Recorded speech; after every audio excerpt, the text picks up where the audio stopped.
Ako na po ang nagsasabi sa inyo mga sis, buhok po yan ha, hindi po yan kung ano lang, charing.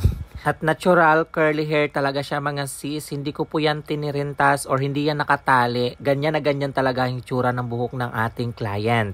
Medyo maiksi lang ang buhok ng ating client pero sobrang kapal talaga ng kanyang hair mga sis. Kung susumahin yan parang pangdalawahang tao. At medyo kulot din talaga ang buhok niya mga sis. At bagong kulay lang ito, like 1 month pa lang yung nakakalipas. At medyo patong-patong na rin yung kanyang hair color dyan mga sis dahil meron siyang mga white hair. So ang gagawin natin na ngayon ay ire-reband natin ito mga sis. So nag-start na ako dito mag-apply ng rebanding cream number 1 sa buhok ng aming client mga sis. In-applyan ko siya dyan in dry application kahit na patong-patong yung kanyang hair color sa kanyang buhok. Carry lang yan mga sis as long as na alam mo yung ginagawa mo at na-analyze mo ng mabuti yung buhok ng client's hair. Magagawa mo yan kahit ano pang pamamaraan. At nakailang sabi na rin ako sa mga video ko mga sis, kahit anong brand pa ng pang-reband ang ginagamit nyo, mapa high-end or low-end man yan, as long as na alam nyo yung ginagawa nyo, magagawa nyo ng paraan at may execute nyo ng maganda yung ginagawa nyo or sa pagre-reband.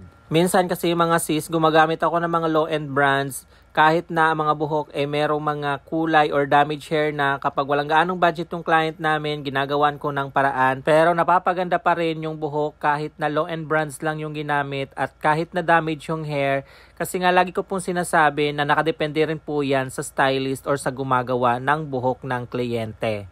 It doesn't matter kung low-end or high-end ang ginagamit nyo na product as long as na marunong or maalam yung hairstylist nyo, talagang magagawa niya ng paraan at mapapaganda yung mga buhok nyong naghihingalo na. Charing. Kasi naman mga sis, kahit low-end brands or high-end brands ang ginagamit nyo, kapag hindi marunong gumagawa, talagang mapapalpak or mababakjab yung nire-reband natin. Kaya bago rin tayong mag-invest sa mga mamahaling medisina or mga tools, mag-invest muna tayo sa ating knowledge and skill para mas ma-enhance ito at ma-improve pa yung ginagawa natin. Kasi kung marunong na talaga tayo at magaling na tayong mag-reband, mag-color and everything, kahit anong brand pa ang gagamitin natin ay mapapaganda natin yung mga buhok ng ating kliyente.